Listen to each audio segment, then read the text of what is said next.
ಅವ್ರಿಗೆ ಮಾನ ಮರ್ಯಾದೆ ಇದ್ದೇನ್ರಿ ರೀ. ರಾಜ್ಯ ಹತ್ತು ಉರಿತಾ ಇದೆ, ಗ್ಯಾಸ್ ಇಲ್ಲ ಅಂತ ಹೇಳ್ಕೊಂಡು.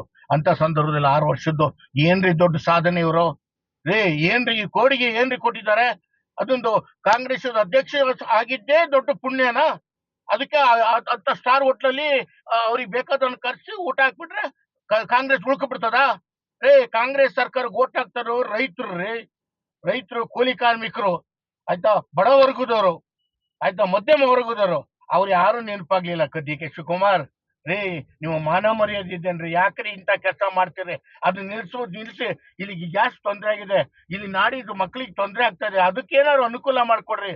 ಎಷ್ಟೋ ಬಡ ಶಾಲೆಗಳು ಮುಚ್ಚುತ್ತಾ ಇದಾರೆ, ಎಲ್ಲ ಬಡ ವಿದ್ಯಾರ್ಥಿಗಳಿಗೆ ಏನು ಇಲ್ಲ, ಏನಾದ್ರು ಒಂದು ಶಾಲೆ ಫೀಸ್ ಕಟ್ಟಕ್ ದುಡ್ಡಿಲ್ಲ, ಅಂತವ್ರಿಗೆ ಅನುಕೂಲ ಮಾಡ್ಕೊಡ್ರಿ. ನೀವು ಬರೀ ಹೋಗ್ಬಿಟ್ಟು ಸ್ಟಾರ್ ಹೋಟೆಲ್ ಎಣ್ಣೆ ಪಾರ್ಟಿ ಕೊಟ್ಟು, ಗುಂಡು ಪಾರ್ಟಿ ಕೊಟ್ಟು, ನಾನು ನೋಡಿದೆ ಮೊನ್ನೆ ಯಾವ್ದ್ರಲ್ಲೋ CM ಪಾರ್ಟಿ ಕೊಟ್ಟು ಎಲ್ಲ ನಮ್ಮ ಕೆಲವೊಂದು ಮಾಧ್ಯಮದವ್ರು ಕೂರ್ಸ್ಕೊಂಡು ಒಳ್ಳೆ ಒಳ್ಳೆ ಒಳ್ಳೊಳ್ಳೆ ಇಂಟರ್ನ್ಯಾಷನಲ್ ಡ್ರಿಂಕ್ಸ್ ಇಟ್ಟಿದ್ರು. ಮಾಧ್ಯಮದವ್ರು ಒಂದ್ ದಿವಸ ಕೊಟ್ಟ ತಕ್ಷಣ ಅವ್ರೇನು ಇದಾಗಲ್ಲ, ಅವ್ರಿಗೆ ಕುಡಿಯುವಂಥದ್ದು ಅವಕಾಶ ಇಲ್ಲ. ನೀವು ಅವ್ರನ್ನ ಕರೆದು ಅಲ್ಲಿ ಕೂರ್ಸಿದ್ರಲ್ಲ, ನೀವು ನಾಚಿ ಆಗ್ಬೇಕು ಮುಖ್ಯಮಂತ್ರಿಯವರಿಗೆ, ಮತ್ತೆ ನಮ್ಮ ಸಿದ್ದರಾಮಯ್ಯ ಅವರಿಗೆ, ಇವರು ಡಿ ಕೆ ಶಿವಕುಮಾರ್ ಅವರಿಗೆ. ಡಿ ಕೆ ಶಿವಕುಮಾರ್, ದೇವರನ್ನ ಹೇಳ್ತೀನಿ ಕೇಳ್ರಿ, ನೀವು ಮಾನ ಮರ್ಯಾದೆ ಇದ್ದಿದ್ರೆ 6 ವರ್ಷ ನೀವು ಸಾಧನೆ ಅಲ್ಲ, ಶೂನ್ಯ. ನೀವು ಸಾಧನೆ ಅಲ್ಲ, ಶೂನ್ಯ.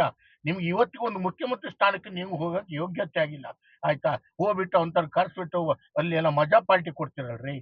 ಅದು ನೀವು ಪಾರ್ಟಿ ಕೊಟ್ಟಿದ್ದು ಊಟದಲ್ಲ ರೀ, ಮಜಾ ಮಾಡುವಂತ ಪಾರ್ಟಿ ಮಾಡಿರೋದು. ನಾಚಿ ಆಗ್ತದೆ ಹೇಳ್ಕೊಳಕ್ಕೆ.